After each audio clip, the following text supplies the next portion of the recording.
Well, it is time, therefore, for another classic, JP and the Beans 5. So, the topic of today's top 5 is we wanted to recap, by way of putting a bow on the Snyderverse, the best casting choices from the Snyderverse. Now, I made quite a lengthy list of the best and also the rest and some of the worst, because there is quite a variety here. But we'll stick, of course, with our top 5 of the best. Riley, you go first. All right, at number 5, I have Zachary Levi as Shazam. He's my 5th. He was very solid. Yep. He made me care about a character that I had no interest, like Right. good or bad. Like Truly. Shazam was like neutral for me. Yep. He came in. I'm like, you know what?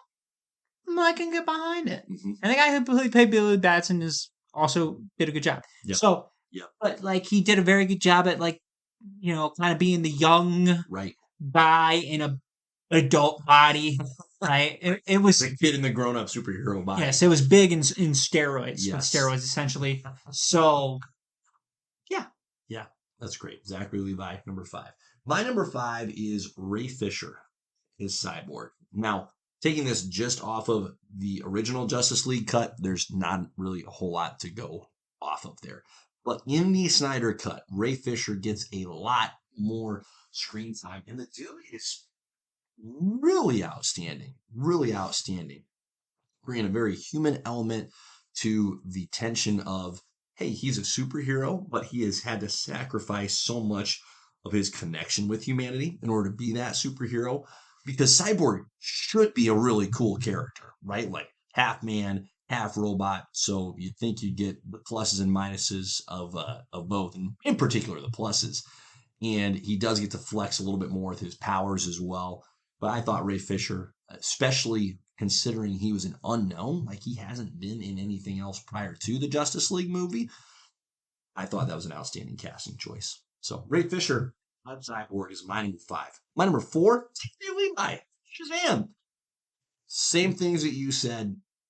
Can't say that Shazam as a character was one that I had, again, strong positive or negative feelings towards. I didn't think Zachary Levi was anything like revelatory or incredible, right. But he was a big kid. He was great for what he was supposed to be, and I really enjoyed the first Shazam movie. The second one, it was fine, wasn't terrible, wasn't great, it was fine, and he was what he was supposed to be in it. So I thought he was well cast. Well, and we just have the mythology and lore for Shazam is really cool too. Yes. So no doubt. So that's my number 4. Zach Levi. Who do you got? Well, my number 4, look, I did this more out of respect for her than anything else. Margot Robbie is Harley Quinn. Okay. Because, look, I'm not a Harley Quinn guy. All right, I'm not. In fact, she kind of bugs me. But you know what? When I think of Harley Quinn, do you know who I think of first? I think of Margot Robbie. She nailed the character really well. Yeah. Right. She was good fit. She was easily the top most enjoyable character in both Suicide Squads. True. Yep. I don't think there was very many people that competed with her in either one of those movies. Probably Peacemaker in the second one, but because who doesn't love John Cena? But Tidy Whitey's John Cena. I gotta have Margot Robbie in there just because of what she's done, and it sounds like she's going to be one of the very few people that carries over into the regular DCU. Sure. I gotta give her my props. Okay. So Margot Robbie, Harley Quinn. Number 4. That's great. Who's your number 3? My number 3 is Gal Gadot as Wonder Woman. Yep. She's got to be top 3. She's fantastic.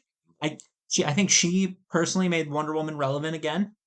Agreed. In pop culture, because let's be real, she's kind of been absent outside of comics entirely. Right. And so I think Gal Gadot is the right actress to bring her up to prominence. So 100% Gal Gadot at 3. Yeah, I love that pick. My number 3 is Jason Momoa as Aquaman.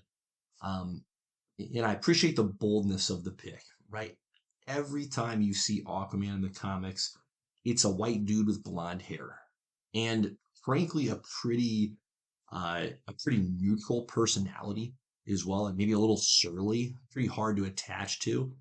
and even as a reader of the comic. And so when you inserted Jason Momoa into the character of Aquaman, you just had to have the guy be himself, right? He didn't need to do anything outside of his comfort zone. It was simply a matter of, hey, let's bring this guy and have Aquaman be him instead of having him be Aquaman, which I Oh, think there's a difference. yeah, that's fair. And so that was a really bold, but I think outstanding choice to have Jason Momoa as Aquaman. So my number two, Gal Gadot as Wonder Woman. As you said, I think she did an excellent job of making the character relevant. And there's something to be said for as much as I just said I liked the boldness of having an actor play Aquaman that looked nothing like him from the comics. Gal Gadot looks like Wonder Woman, just pulled right out of the comics. And so the look of the character, regardless of whether or not they're what you expected them to look like from the comics, is really critical. I mean, it's just true. Like the hero, the villain, whoever it is, they have to look awesome. And she looks awesome in both Wonder Woman movies, in Justice League. I enjoyed the power set that she had, but coming back to the casting in particular, I appreciated that it wasn't an actress that had a long filmography coming into the Wonder Woman character, because it's very easy to see that actress and recognize her as Wonder Woman, right? And I have to look past, well, I've seen her in this or that. Right. So I enjoyed that about the casting choice. So it's my number two. My number Yours. two might surprise you a little bit. My number two is Yahya Abdul-Mateen as Black Manta. Nice. He is number two. That's a great pick. He stole the show in the first movie, I think, personally. Mhm. It's one of the best comic accurate characters I think I've seen in film. Mhm. Right? I think he portrayed him perfectly. The suit that could have been one of the Mm. dorkiest, Goofiest, toughest. terriblest, like, to come onto the screen from Right. the comics, and they nailed it. Yeah. It's badass. He's badass. His drive and purpose. Like, Mhm. the dude is hungry to kill people, and it's fantastic. And the laser beams out of the eyes, they nailed that too. Impressive. Totally agree. And also, if you look at like the DC, like EU, Mhm. there are not a lot of strong villains. Totally agree. There are not a lot of strong Totally villains, agree. and I Right. think by far he's top. Well, Yeah. for me, he's number one, Yeah. but I think he's top three Yep. because you probably could argue Zod in there as Sure. one of them Sure. from Man of Steel, No, but he's a great villain. And that's rare in these movies. oh, for sure. Very rare. Yeah, I love that pick. That's a great number two pick. All right, who do you got at numero uno? I mean, Henry Cavill's Superman. Yeah. I mean, that's your number one same too, over isn't here. it? Absolutely. I mean, Yeah. that's No, just I a haven't been hanging on to no-brainer. this slot for Yeah, Ezra no, Miller. no. I was gonna say Dwayne the Rock Johnson as Black Adam just for fun too. No, come on, it's Henry Cavill. Yeah. That dude was born to play Superman, Jiminy Christmas. and he was robbed, 100% robbed. correct. That dude should have played Superman for 10 years. And I'm hoping to God they were like, you know what? We need to go all in on Batman Beyond before Michael Keaton passes away. Mhm. And then, you know what? Mhm. Just age him up a little bit in the movie, right? Right. Have Henry That's Cavill play Superman and mix it up. It just makes too much sense, okay? Yeah. He needs to be redeemed as Superman, okay? It needs to be done. It should have been Preach. done a long time ago. Preach. I was so excited for him to fight Black Adam, not because of Black Adam, but Right, because I because of wanted to Henry see Cavill. him fight again, right? Right. Him against Batman, that fight was... I don't want to see those two fight each other. No, I want to see they're them work supposed to fight with together. each other. Correct. They're complete polar opposites that work Right. perfectly together. Right. There's a reason why World's Finest, the comic book series, is doing phenomenal right now. A, it's well written from what I've heard. I'm gonna start reading that at some point. Nice. And secondly, it's because those two characters are opposites attract in this scenario. They work perfectly together, and they're like BFFFs. Yeah. Okay, I want to see them work together. I want to see Superman fight guys that Batman can't. Right. That are just over the top, strong, powerful. Right. I want to see Superman punch some dude through the moon. Just straight through the moon. Why? Because Just leave a nice big can, hole in it. right? Like, Then fix it because you're Superman. I don't want to see Superman's human side, okay? I want to see him the shit out of people like Henry the world Cavill was could have made of done that. cardboard. Right. Yes, he was perfect. Yes. So jacked. Yes. It was huge. He worked. That's part of what genuinely bothers me is the guy worked so hard. He wanted to be there. Right. He wanted to do. That's the hardest part for me Agreed. with Henry Cavill. Agreed. In this and in The Witcher as Geralt. He loved those characters so much that he was doing everything in his power to make sure that they were the most accurate characters they could be. Right. And the studio or whoever else in charge of it didn't want to work with that. They wanted to do their own thing. Yep. Let the man work. What's bizarre, no, everything you said, I just am basking in it. Perhaps what is just most bizarre to me is they got the casting right with 2 out of the 3 most foundational characters, and they started with Man of Steel, with Henry Cavill. Who it should start with. Right, who it should start with. I mean, it's no accident that James Gunn, as he's resetting the DCEU, is starting with a Superman movie of his own. Right, it's the place you got to begin,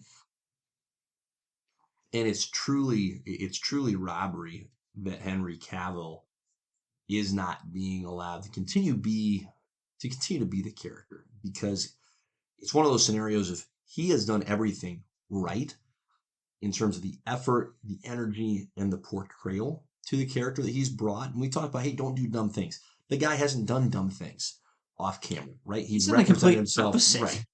Right. He should be your poster boy. Human thing. And so nothing against David Corenswet, who I'm sure will portray the character very well. That dude looks like Superman too. Yeah. All right? Yeah. That guy. Superman and Batman have both gone through multiple actors portraying them, and it works. So it's not it can't work.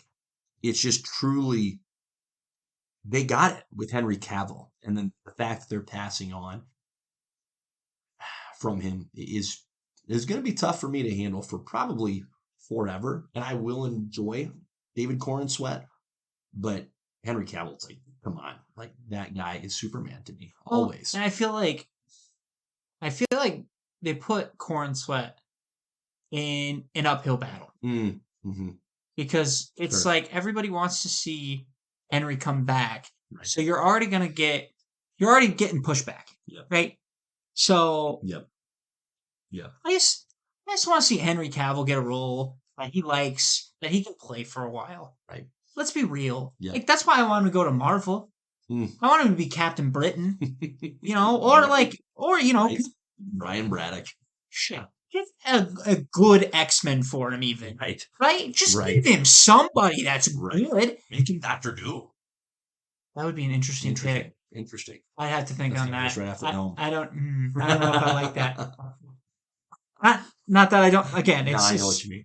He definitely would be very intimidating. He'd be a very intimidating Dr. Doom in like physicality. Yeah. But Henry is a great Superman. The fact that he didn't get his run, they shouldn't have had Batman and Superman battle each other. They shouldn't have had Superman die at the end of that movie. It's too soon. Then, way too soon. And so then they've got to resurrect him. And good God, did they butcher his character entirely in the original Justice League cut, where they can't get it right. Then they're doing the reshoots. Now you have the shenanigans with the mustache and the digital alterations that just look terrible. Like, the guy, again, effort that he brought to that character and the fit that he was for that character wasn't reflected in everybody else around him. All the producers, the directors, he deserved better. So I'm right there with you with Henry Cavill as number one.